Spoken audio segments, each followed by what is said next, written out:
नमस्कार, मैं हूं मुक्ता दीक्षित एस्ट्रोलॉजर। अब हरित तालिका तीज व्रत आ गया है और इस व्रत को किस प्रकार से महिलाएं इस व्रत को कर सकती हैं, तो इसके बारे में संपूर्ण जानकारी आज आपको इस वीडियो के माध्यम से दूंगी।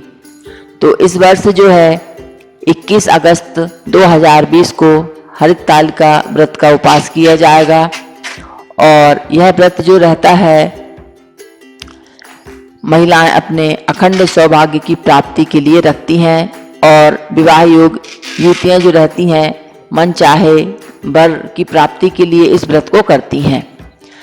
इस व्रत में क्या खास बातें हैं जो हमें ध्यान रखनी चाहिए, तो सर्वप्रथम इस व्रत के नियम यह रहते हैं कि इसका नमस्कार, जय श्री राम। मैं हूं मुक्ता दीक्षित एस्ट्रोलॉजर।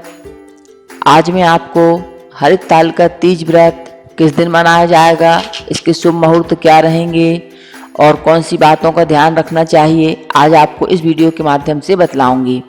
तो इस वर्ष जो है 21 अगस्त 2020 को हरित तालिका तीज व्रत किया जाएगा और इसका पारायण जो है 20 तारीख की रात्रि से शुरू हो जाएगा, जब मुख को शुद्धोदन करते हुए फल फूल खाते हुए इस व्रत का नियम शुरू होता है। हरित तालिका तीज व्रत, इस व्रत का यह नियम रहता है कि इस तीज व्रत में जल ग्रहण नहीं किया जाता है। अगले दिन ही जल ग्रहण करने का विधान रहता है जब संपूर्ण पूजन हो जाती है। हरित तालिका तीज व्रत करने पर इसे छोड़ा नहीं जाता है और प्रत्येक वर्ष इसे विधि विधान से नियम से किया जाता है। हरित तालिका तीज व्रत के दिन रात्रि में जागरण करने, भजन कीर्तन करने से विशेष पुण्य फल सौभाग्य की प्राप्ति होती है। हरित तालिका तीज व्रत जो रहता है कुंवारी कन्या सौभाग्यवती स्त्रियां करती ही हैं, लेकिन ऐसी बहुत सी महिलाओं के भी प्रश्न आते हैं कि जिनके पति नहीं हैं, क्या वे इस व्रत को कर सकती हैं। तो शास्त्रों के अनुसार विधवा महिलाएं भी जो रहती हैं इस व्रत को करने की आज्ञा देता है। हरित तालिका तीज पर माता पार्वती और भगवान शंकर की विधि विधान से शिवलिंग बनाकर के पूजन किया जाता है और रात्रि जागरण किया जाता है।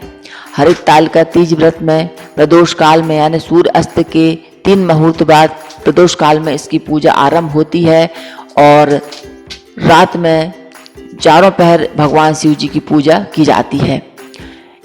हरित तालिका पूजन के लिए भगवान शिव, माता पार्वती और भगवान श्री गणेश की बालू या रेता या काली मिट्टी की प्रतिमाएं हाथों से बना करके इनकी पूजा करने से विशेष पुण्य फल की प्राप्ति होती है। पूजा स्थल पर फूलों से सजा करके एक चौकी रखी जाती है। उस पर चौकी पर केले के पत्ते पर भगवान शंकर, माता पार्वती और भगवान श्री गणेश की प्रतिमाएं स्थापित की जाती हैं। कलश जलाया जाता है, चंदोबा ताना जाता है, फुलहरा बांधा जाता है। ये सारी प्रक्रियाएं इस व्रत में की जाती हैं और महिलाएं मिलजुल कर इस व्रत को करती हैं। इसके बाद देवताओं का आह्वान करते हुए भगवान शिव, माता पार्वती, भगवान गणेश जी का जो है षोडशोपचार पूजन किया जाता है। षोडशोपचार पूजन में अक्षत, रोली, कुमकुम, चंदन, धूप, दीप, नैवेद्य, अर्घ, चंदन आदि समस्त प्रकार से भगवान का 16 उपचारों से पूजन किया जाता है। इसे ही षोडशोपचार पूजन कहते हैं। इसमें माता पार्वती को समस्त सुहाग की सामग्री जो है अर्पित की जाती है और उसका उपयोग किया जाता है। इस व्रत में काली चूड़ियाँ अवश्य ही माता जी को अर्पित करनी चाहिए और उनको वर्ष भर पहनने से अखंड सौभाग्य की प्राप्ति होती है। शिव जी की जो है वस्त्र भी अर्पित किए जाते हैं, माता पार्वती को भी वस्त्र अर्पित किए जाते हैं। साथ ही समस्त जो पूजन की दान की सामग्री रहती है किसी ब्राह्मण को दान दूसरे दिन अवश्य की जाती है, फल फूल मेवे के साथ, दक्षिणा के साथ। और इस व्रत में कथा सुनने और रात्रि जागरण करने का महत्व है। आरती की जाती है और फिर सुबह सभी महिलाएं जो रहती हैं माता पार्वती की जब अंतिम आरती करती हैं तो सिंदूर चढ़ा करके और जो है सुहाग लेती हैं। उसके बाद इस व्रत को पति को जो है भोग प्रसाद दे करके, टीका लगा करके इस व्रत को खोला जाता है। तो इस प्रकार से ये हरित तालिका तीज की ये 12 बातें जो रहती हैं विशेष रूप से याद रखनी चाहिए। और जो है इस वर्ष तीजा पूजा का विशेष मुहूर्त जो है शाम 6:45 54 मिनट से लेकर रात्रि 9:06 तक, इस बीच में आप अपनी पहली पूजा जो है आरंभ कर सकते हैं। तो इस प्रकार से यह तीजा का व्रत है, जिसको करने से अखंड सौभाग्य की प्राप्ति होती है।